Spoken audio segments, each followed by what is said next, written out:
Let's see, there's lights everywhere. I love living downtown. You see all the cool lights. You see the little alien light that pops up over the tower.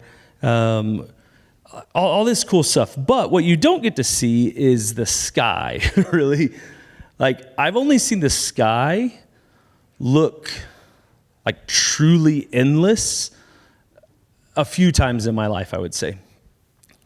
One of those times was in the middle of the desert in Baghdad, Iraq. I was on a patrol base, which is like this small little compound.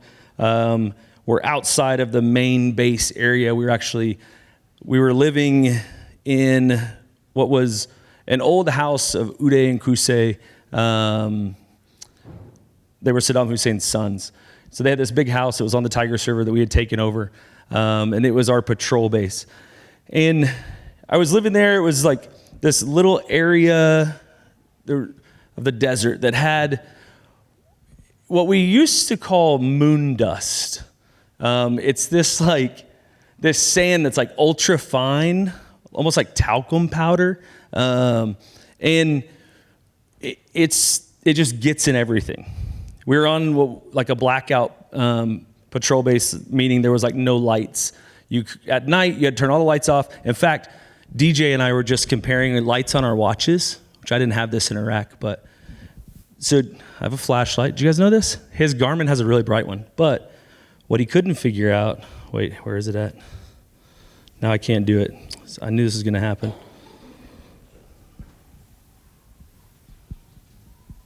Oh yeah, this. Anybody ever have to use a red light? That's the only way we could get around the base. We had to use red light flashlights because it wasn't bright. But we were on this blackout base because we would get incoming all the time. They were trying to kill us. And let me show you a picture. There's a picture of me and my interpreter. I'm the white guy. Back when, that was back a few pounds ago. That's Louis, that's my interpreter. I worked with him majority of that deployment. But we had just gotten to this base. We'd kind of gotten set up. We took a picture, thought we were cool. We went back out to our Humvee to get some stuff. And the next thing you know, we got incoming. And this is what Louis looked like right after the incoming, because he fell into the moon dust. And I remember he fell. We were running from incoming. He fell, and I was like, Louis, get up. And I grabbed him, and he looked at me, and he looked like Mrs. Doubtfire. You know, like when Robin Williams puts his face in the pie, and I was like, smile. I took a picture, and then we went and got behind cover because we were still getting shot at. But you do weird stuff. No bright lights at night because we took incoming quite often. But when the sun went down, all the lights went down. It went all the way down. No city glow, no light pollution, nothing, just desert and dark. And I remember one night looking up, and I'd never seen anything like it. The sky wasn't like a ceiling anymore. It was just, there was depth to it. There was stars that I didn't even know existed. There were layers to it. And I didn't know what to do with it. I just kept looking up. And now I realize I was feeling this emotion of awe, like real awe. The kind that kind of makes you go quiet and feel very small. I've felt it in the middle of a war. In one of the most fear-soaked seasons of my entire life, I'm standing on a base that we kept pitch black because people were trying to kill us. And the thing that rose up in me, looking at the sky, wasn't fear, it was wonder. Awe in that moment showed up in the middle of the fear, and it was bigger than the fear that I was in. Now, you've heard me talk about awe for a year. We've spent the whole year of awe here. So we did the Pass By series on this emotion. You guys know this has become a life study for me, psych research on this emotion. So I don't want to re-explain awe to you because most of you have heard this. you could probably preach it back to me at this point. You know the line. You know this line by now. Fear narrows, awe widens. But I want to aim it somewhere today. For 9 weeks, we've been asking one question. Who told you that? And today, I want to point it at maybe the oldest religious feeling there is. The one most of us were taught to call fear. The question is, who told you that the right response to God was to be afraid? Let me catch us up for those of you that maybe haven't been here for 9 weeks, because today is where this whole thing has been heading, this entire series. Way back in week 1, we started in the garden. Adam and Eve, they do the one thing, and the very first thing they do after is they hide. They sow the leaves, they get in the bushes, and God comes walking in the cool of the day and asks the question that's been echoing under this entire series. The question is, where are you? Hold on to that question, because we're going to come back to it a little bit later, and I think it's going to land differently than you think. Because look what we've watched since that first week, and we've walked through this series where the fear came from Augustine to Anselm to Edwards to the Chick tracts. We talked about what it does to a body, what fear does to the body, where the bracing, the hypervigilance, the nervous system that never gets to exhale. The older brother who kept every rule and still felt like a hired hand when his prodigal brother left. And then last week we talked about Nicodemus, the most religious man in the Gospel of John, showing up to talk to Jesus at night because he was afraid to be seen. You see this thread. The whole Bible is full of people hiding in bushes, in rule keeping, in the dark, in their own bodies, hiding from a God they were sure was angry. And last week I sent you home with a question. What's one thing about God you were handed a long time ago that you've never gone back and checked? So today we're going to talk about and hopefully check the biggest one of all, the one we've built whole churches on, an entire religion, and it's the fear of God. You know this verse too, because we've talked about it a lot, but stay with me because it matters for what's coming. Proverbs 9:10, the fear of the Lord is the beginning of wisdom. We've all heard it. Most of us read it exactly how it sounds in English. Be scared of God, and that's where wisdom starts. But the word underneath fear is the Hebrew word yirah, which we've talked about. And yirah is not mostly about being scared. It's the trembling you feel standing in front of something so vast and so beautiful that the whole body knows it's small. It's not the fear that makes you run.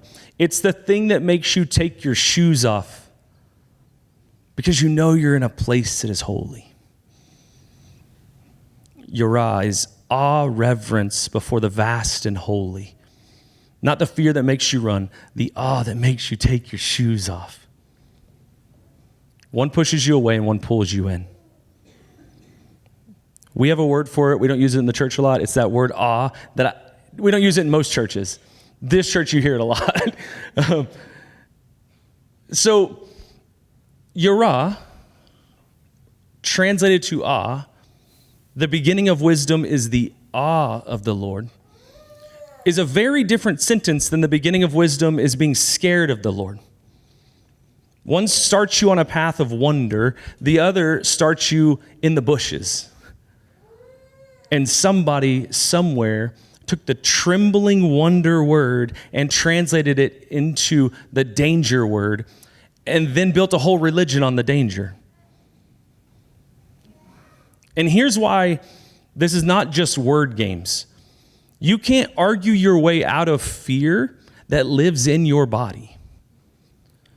I've tried. You can't think your way from God is love on a test, that you're answering a question, to actually feeling safe with God when the room goes quiet. The concept can say love, but your gut still flinches at the thought. But awe gets underneath these words, these ideas. It's not new information about God. It's a new experience of God. Last week we talked about this kind of knowing. In the Greek, there's two different types of knowing. There's oida, which is to not like know in your head, knowledge. And then there's the word ginosko. Ginosko in the Greek is knowing by encounter. Not knowing about. It is, you don't get talked out of the flinch of being in the presence of God. You get undone by something bigger than that. You experience the love of God. There's a difference in knowing and experiencing. We know this like from relationships, right? I got to tell you, I'm running on like maybe 3 hours of sleep this morning. I've been sick for the last few days, and I went to the doctor to see what was going on. My throat was hurting, and I get strep throat like all the time. Brittany keeps telling me I have to get rid of my tonsils, but I don't know why. I like them. But I get strep throat like once a year, and I thought it was strep. It wasn't. But they gave me a steroid shot, and I didn't realize it, but I think it wired me. So this morning, Monty was like, "You chose violence today. Like, what is happening?" And I was just having fun. Like, I was just being playful, but she about knocked me out. Last night, this morning really, I'm laying in bed. It's probably about 2:30, 2:45. If you look at my stories, you can tell exactly when, because I shared it. But I'm reading this article on neuroscience of encountering God. And my brain would not shut off. Because as I'm reading this article, it is saying, with brain scans, almost exactly what we've been circling for 9 weeks in this conversation. There's a researcher, his name's Andrew Newberg, who has spent his career scanning people's brains while they pray and worship. And here's what he keeps finding. This article is in Relevant magazine. You can find it. And then he's also got actual scientific articles that you can read. But here's what he keeps finding. When your faith runs on fear, it keeps the oldest alarm system in your brain, the survival circuitry, the threat detector, stuck in the on position. Your amygdala. I talked about this a while back, that God, in a fear-based theology, God lives in the amygdala, in this place that puts you ready for a threat. And he's showing in his brain scans that when your faith runs on fear, it keeps that circuitry, the threat detector, stuck in the on position. Low grade alert at all times. In week 6, we talked about this, the body that never gets to exhale. But when your faith runs on love and compassion, the brain does something different. In these scans, it regulates. Empathy comes online. The alarm finally quiets down. Your brain begins to notice something different. And here's the line that made me grab my phone and start taking notes at 2:30 in the morning and then sharing it on my Instagram. The image of God you bring into prayer matters neurologically, not just theologically. The God you carry literally shapes your brain. That's not a metaphor. In the tissue of your brain, the fear God and the love God don't just feel different. Over time, they build different people. They are firing in your brain, creating this neuroplasticity that literally develops who you're going to be as a person. Now, Newberg is careful here, and I want to be too. A brain scan can show you that something changes. It can't prove who you met in that conversation, in that prayer. Basically, he says it like this: science can measure the doorway. It can't tell you who's in the room. And you know what? Like that's okay to me, because it's exactly where Ginosko lives. You were never going to get certainty in this relationship, in this life. You were going to get an encounter. And the encounter is the thing that changes you. And what you expect to encounter in the person of God is what's going to shape who you're going to be. And we can see this play out. We've talked about it, that the fruit testifies. What you believe about God is going to shape who you are, and then the fruit out of you is going to testify what you believe about God. So, we go back to the garden, back to that question, because I told you it lands differently now. God comes in the garden in the cool of the day, and he asks Adam and Eve, "Where are you?" And I used to hear that as like the opening line of an interrogation, like God on the warpath. Like you're a kid and you just did something wrong, and here comes your parents looking for you. And you're hiding under the bed. Jet does that. like, Jet, where are you? I don't know if he fits under the bed anymore, but does he still fit there? He does. God on a warpath, scanning the bushes, hunting the guilty. This is the vision I had, like a parent who already knows and is just giving you a chance to confess before the hammer drops, right? That's how fear hears it. Fear always hears footsteps as a threat.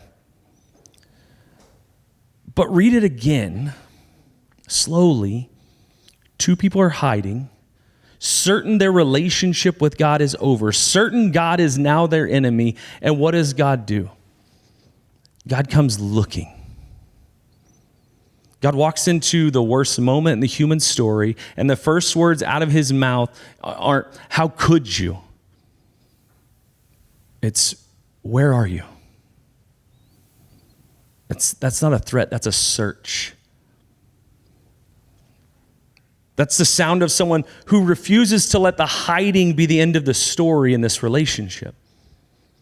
The very first thing God does with human failure is move toward it.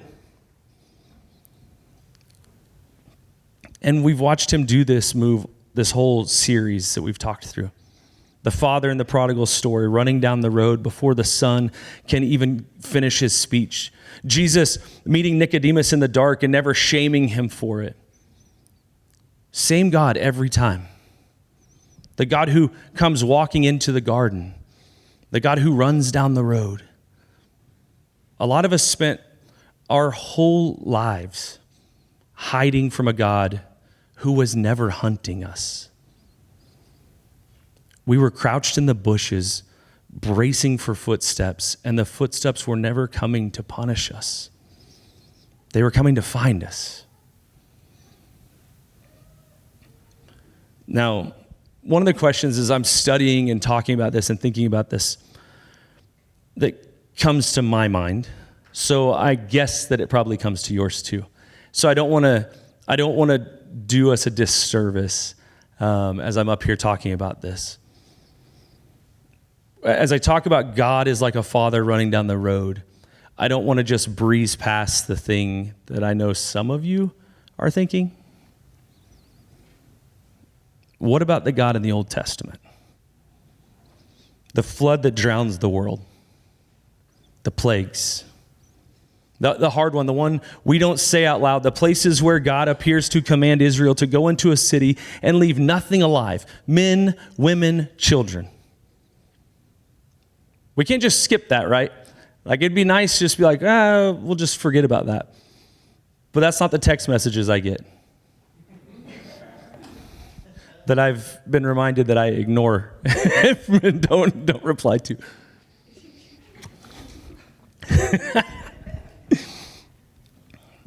But we can't just skip it and say God is all love. If we're going to be honest people, and this whole series has been about trying to be honest people, we have to put that on the table. So let me put it on the table today. I'm not going to tie this up in a neat bow, so I know some of you are like, yes, finally. No, it's not going to happen. Anybody who tells you that they fully solved it is selling you something. I want to give you the ways that like serious, faithful, brilliant people have actually wrestled with this same question. Because nobody handed me any of these in church that I grew up in. They just handed me the fear and told me not to ask. So first, and this is the oldest, this is not some new like liberal dodge. The early church wrestled with these exact texts hard. And here's the part nobody told me growing up. Those early church fathers did not look at a passage where God orders the slaughter of children and say, well, God's ways are higher than ours. Who am I to question it? That's the move we got handed. That is not what they did. They did the opposite. They looked at the text like that and said, that cannot be a straight picture of God. A God who commands the killing of babies is unworthy of the word God. So this passage has to mean something deeper than what it says on the surface. Origen, all the way back in the 200s, said this almost directly. When Scripture describes God doing something that would be monstrous, if you read it flat and literal, that's not God confessing his character. That's the text itself waving a flag telling you to stop reading on the surface and dig for what it actually means. The Bible's not a history book. And what Origen is pointing out in 200, the 2nd century, is, hey, when you read this, there's got to be something deeper than this, because I can't believe that a God that we believe is love would do this. It doesn't match. So from the very beginning, early centuries, they were saying this doesn't work. We got to go deeper. Gregory of Nyssa, shortly after that, did the same thing. He stared at the death of the Egyptian firstborn, children dying, and he refused just to file it under God's will. He couldn't square it with a good God. So he concluded it had to be pointing at something other than a literal report of God killing kids. Something else is happening here. We can't just read everything in Scripture literally. While people tell us we have to, that doesn't work. And the people closest to the origin of these stories didn't do that either. Catch what this means. The most ancient readers we have already assumed that a passage painting God as a child killer probably wasn't telling the truth about God. They didn't silence the question. They asked it harder than most of us ever have. They just trusted the answer would be, this isn't who God is. Then there's voices that I read now, people like Pete Enns, who's a theologian and an author. I love his stuff talking about Scripture in the Bible. He says it like this: the Bible didn't drop out of the sky. It was written by an ancient people who understood God the way ancient people understood gods, through the lens of their tribe and their wars. Every nation back then had a warrior god who fought for them. And Enns says, in effect, God let his children tell the story in the language they had. The text shows us a people growing slowly, haltingly in their understanding of who God is. And the growth is heading somewhere. It's heading toward a person. God let his children tell the story in the language they had. Greg Boyd, Brad Jersak, more theologians now, they push it further. They say, read all of it through the cross. When you get to Jesus, you don't see a God who makes other people bleed. You see a God who chooses to bleed himself. So when the picture in an old text and the picture on the cross don't match, Jersak and Boyd say the cross is the truer one. God was always like Jesus. We just couldn't see it yet. That's what Jesus was coming to show us. This is who the character of God is. This is what the character of God is. Not what you've written down, that you've assumed. Because a lot of the things that were tied to God in old text were brought in by tribal ideas, by things that were thought about who a God was and what a God did, and they attached it to God as they write these stories. If you look at early theologians and these later theologians, they all say, hold on. If it doesn't match who the character of Jesus is, then we have to question what is happening here. Here's the part that ties straight into this whole series, the psychology that I don't unsee now. Frightened people write a frightened God. A tribe living by the sword, surrounded by enemies, terrified, they're going to imagine a God who fights like they fight. We still do this.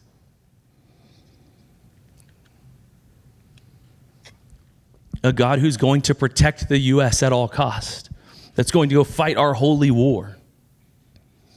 We attach our ideas of a warrior God to God and then say what we're doing is holy.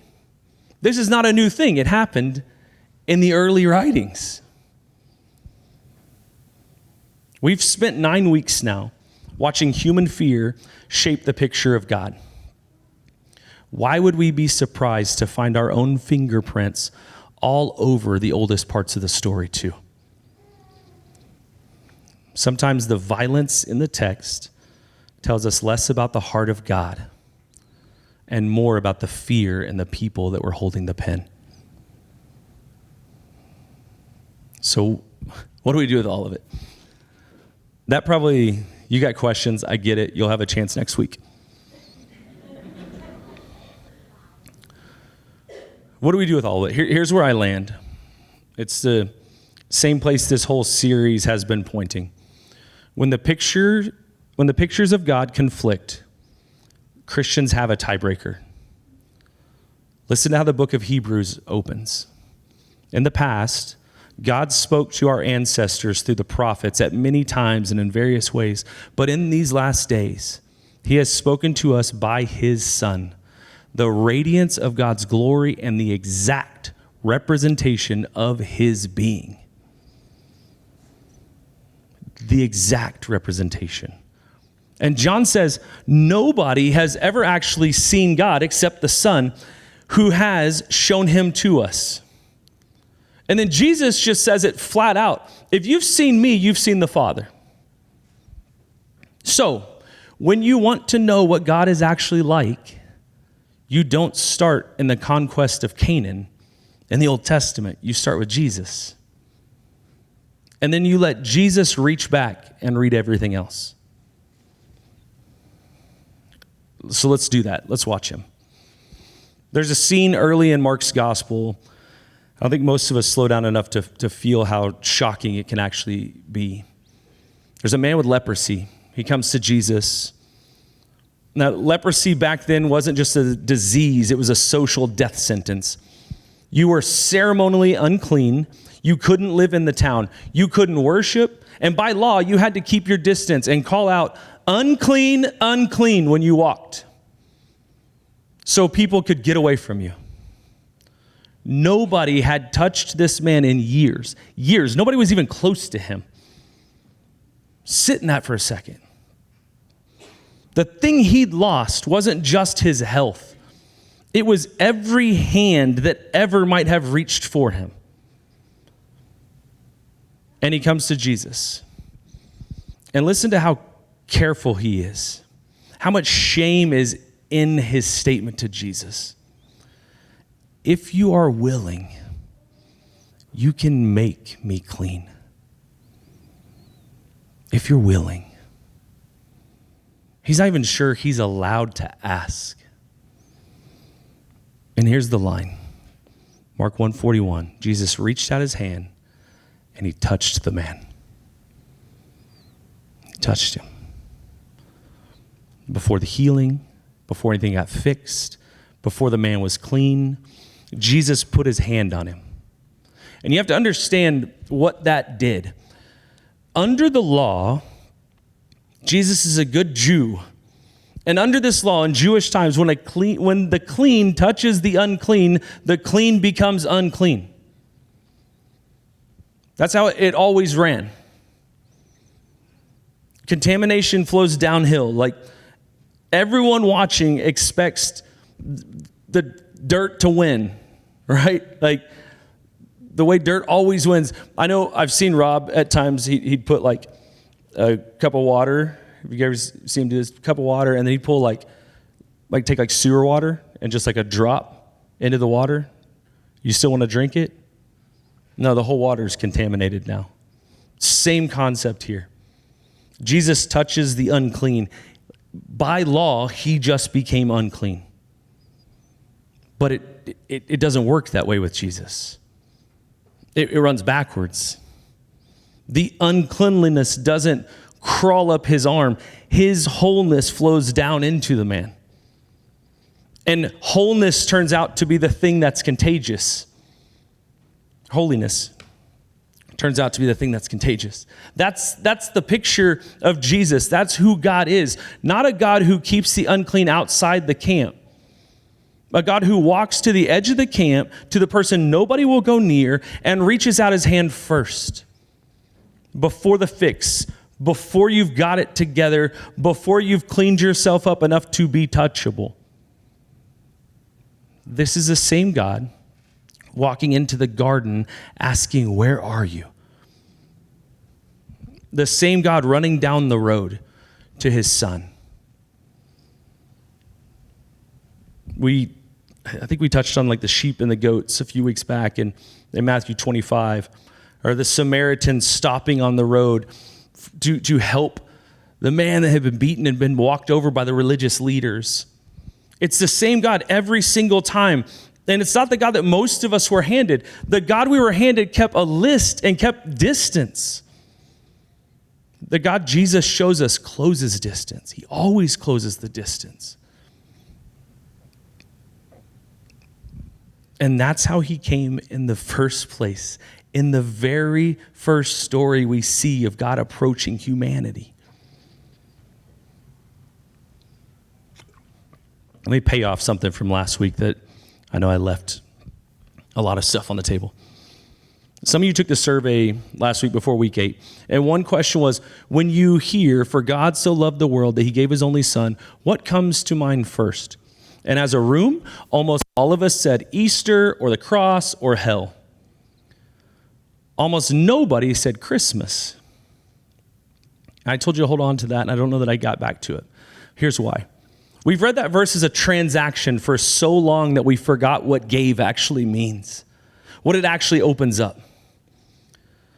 God so loved the world that he gave, that he came, that the God of the impossible Iraqi sky that just had so much depth, this God so big that the bigness used to mean fear to me, climbed into a body, got small, became a baby in a feed trough, and in a nowhere town to a teenager under an empire that never even noticed. That's the answer to this whole series. We kept asking, who told you God was angry, distant, keeping score? And the deepest answer to the gospel that the gospel gives is, go look at the manger. God didn't show up with a fist or a ledger. He showed up as a child that you could hold. The infinite. Small enough to be picked up by the very people who were hiding from him.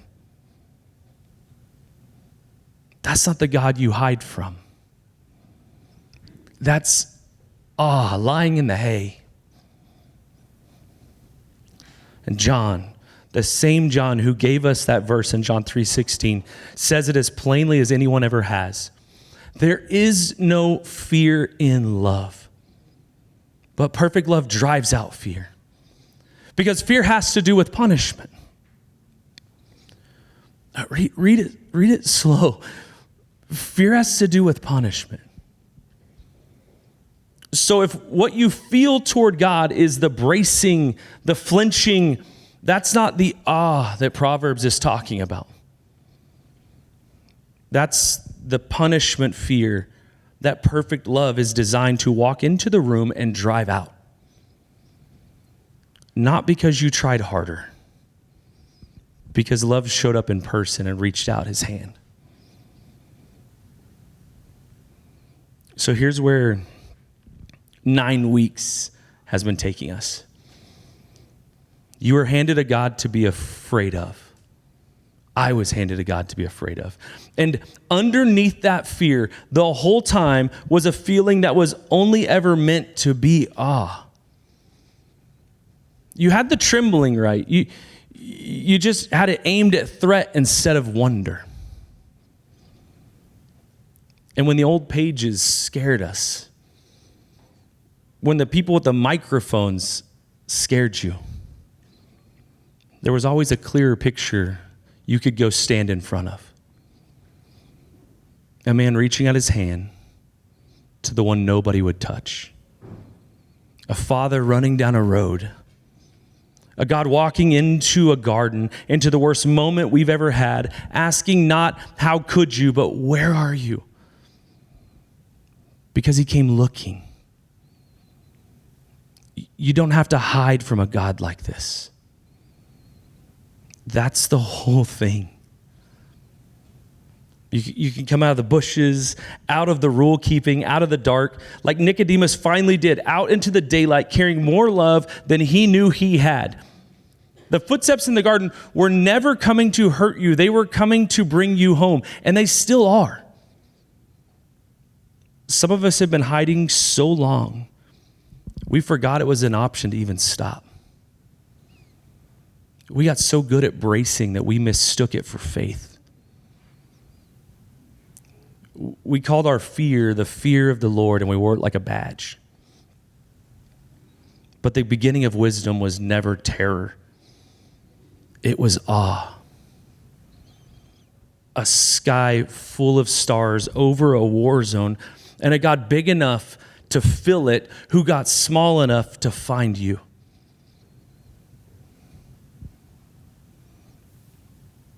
Here's the freedom I want most of us to walk out of here with. For 9 weeks, the question has been, who told you that?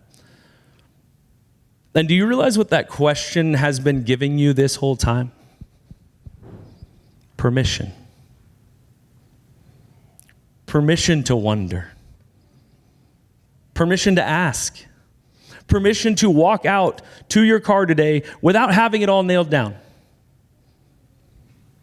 Because here's something we don't say nearly enough in here. Awe and certainty can't live in the same room. Certainty is a closed fist, while awe is an open hand. You can't stand under the desert sky, under all that depth, and also claim you've got God completely figured out. Awe is what it feels like to be gloriously, happily small in front of a God you will never fully wrap your mind around. Fear needs certainty. Fear needs to pin it down, to control it, to be right about it. But awe is comfortable not knowing. Because awe trusts the one that it can't comprehend. The faith I was handed told me doubt was the enemy. That questions were dangerous. That uncertainty meant my faith was weak. But the freedom to wonder was never the threat to faith. It might be the most honest form of it. Those early church fathers we just talked about, they questioned the darkest text in the whole Bible, and they didn't lose God doing it. They found a truer one. So my hope is that you will hear me when I say you are free. Free to ask. Free to wonder. Free to sit in the not knowing and call it holy ground instead of failure. And we're going to put that freedom to work. Because next Sunday is not a normal service. It's not me up here talking at you. It's this whole service turned into a room where we sit down together and we take your questions. The hard ones. The ones you've carried for these 9 weeks, that when I say something, I've had people tell me, like, I leave here with more questions than answers. And I'm like, thank you. That's so sweet. Like, that's exactly what I want to happen. Because I believe, like, we say this a lot, like, growth happens in the questions, and that's what I want. I want this to be a place where wonder and questions are what drive us, not certainty and getting it right. So, it should be open right now, because when I do this the week of, I get questions that I'm like, I don't have time to answer all these. So what we're going to do, if you have questions, scan this. I'll put it on social media later too, but scan this. You should be able to start asking your questions now. You can send them anonymously. You don't have to put a name on it. If you want to put a name on it, you can, but you can send them anonymously. Man. Put your questions in this week. I think I have it going from today till Thursday, just so I have time. Let me open it real quick, I guess. I should have opened, but I think I accidentally opened it last night. It was like, oh no, Candy's going to find it and just start. You see, I knew it. I'll open it now. You can start asking your questions, and what I'll do, now I lost everything. We'll leave that up. Okay, let me just do this and I'll open it. This will give me a week to sit with it, and then next Sunday, if there's like questions that you ask that are similar, I'll try and consolidate. And then next Sunday, we'll wrestle with them together out loud as a family. Nothing is off the table. That's what this whole thing was for. So, the last question I'll leave you with today, don't rush it. Carry it alongside the ones you already have. Where have you been calling it fear when God was offering you awe? Because the God who came walking in the cool of the day is still asking, where are you? Not to catch you, but to carry you home. You can come out now. It's safe. It was always safe. It just took us a while to believe it. I hope we get to wrestle with some questions next week. I hope that you understand that you are loved. I hope that you experience that love. And as I say every week, Arsenal, just go love well. That's who you're made to be. We'll see you next week.